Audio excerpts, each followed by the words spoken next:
Les rencontres de Cannes sur la confiance en la politique, en l'économie, en la culture, toi, vous le savez, pendant tout un week-end, donc cette 12e édition, mais au cœur donc des débats, la confiance. Et pour parler avec nous justement sur cette confiance, avec la question de la relation avec les politiques, nous avons donc demandé à Pascal Perrineau, qui sort à l'instant d'une table ronde, de nous rejoindre. Bonjour Pascal Perrineau. Bonjour. Merci beaucoup d'avoir répondu à notre invitation. Je rappelle juste pour les gens qui ne vous connaissent pas, en tous les cas, qui aurait l'idée saugrenue de ne pas vous connaître. Vous êtes professeur à Sciences Po et vous êtes notamment ancien directeur du CEVIPOF, donc un centre d'études de recherche sur l'opinion. Votre dernier essai, c'est donc La France au front, aux éditions Fayard. On ne va pas forcément décortiquer tout le contenu, mais on va partir sur l'idée justement du Front National qui est là quand même depuis maintenant bientôt 35 ans, qui finalement est aux portes du pouvoir. Est-ce que c'est une façon de faire peur aux Français, de leur dire que le Front National peut devenir demain un parti de gouvernement, ou est-ce que c'est encore le leitmotiv classique de on vous fait peur avec le Front National pour que vous votiez à contre-courant de vos propres idées? Non, on voit bien, on est ici pour réfléchir sur la confiance. Et on voit bien comment, depuis maintenant, oui, 3 à 4 décennies, la France s'est installée dans une société, dans un État, qui est un état de défiance, et de défiance particulièrement élevée vis-à-vis de la politique. Et quelque part, le Front National, lorsqu'il apparaît comme force politique dans les années 80, est une force qui traduit très bien cette défiance. Parce que quand on est défiant vis-à-vis du système politique, il y a 2 types de réactions. On peut très bien s'en retirer. C'est la montée régulière de l'abstention en France. On bat les records d'abstention. On vit en parallèle, on considère que la classe politique n'a plus de réponse à nous apporter, donc on construit sa vie autrement. Dans les dernières élections régionales, par exemple, un Français sur 2 est resté chez lui le jour du vote. Et puis il y a un deuxième moyen, quand on est défiant vis-à-vis du système, c'est de rester dans le système, mais d'envoyer un signal de protestation. Et une des forces, ce n'est pas la seule, mais une des forces du Front National, ça a été de parvenir, dans les années 80, et aujourd'hui encore bien plus que dans les années 80, à politiser le rejet de la politique, à faire de ce rejet de la politique une arme politique. C'était tout le discours jadis de Jean-Marie Le Pen, en effet, de rébellion contre ce qu'il appelait l'établissement, et c'est aujourd'hui le discours profondément anti-classe politique qui est tenu par Marine Le Pen, qui tente de se présenter comme étant en dehors de cette classe politique. Mais sans vouloir aller dans toutes les idées qui sont développées dans votre livre, qu'est-ce qui fait qu'aujourd'hui cette défiance existe pour qu'existe finalement un parti qui pourrait faire une OPA de cette idée de l'antisystème? La défiance, d'abord, elle est ancienne, elle est apparue dans les années 80 et beaucoup de Français considèrent que les choses ne se sont pas améliorées depuis. Pourquoi? Parce que depuis les années 80, les Français ont essayé la gauche, 14 ans de mitterrandisme, ensuite Lionel Jospin, 5 ans de François Hollande, ils ont essayé la droite, Jacques Chirac, Nicolas Sarkozy, et pour eux, les choses ne se sont pas améliorées sur certains fondamentaux. En particulier sur le chômage, qui reste la première préoccupation des Français. Les Français considèrent d'une certaine manière maintenant qu'il y a une certaine impuissance du pouvoir politique. Bien sûr, une certaine impuissance du pouvoir politique. Et dans le vote en faveur du Front National, il y a une certaine sanction de cette impuissance, avec l'idée qui est de plus en plus fréquente maintenant dans la population française, qu'au fond, la droite a échoué, la gauche a échoué, et qu'il y aurait une sorte de troisième voie, de troisième possibilité qui serait celle du Front National. Et les Français ne sont pas les seuls, parce que regardez ce qui se passe dans toute l'Europe et même au-delà.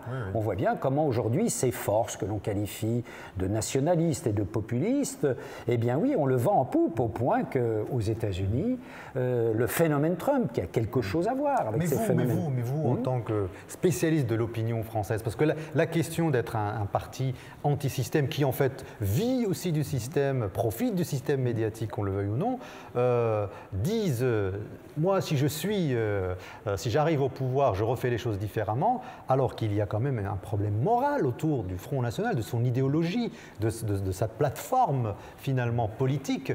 Est-ce que vous pensez que les Français un jour pourront effectivement voter majoritairement pour un parti politique, connaissant son histoire, son socle idéologique et ses accointances avec ce qui a fait quand même d'horribles pages d'histoire sur ce continent? Alors déjà, si vous voulez, le Front National est devenu la première force électorale française.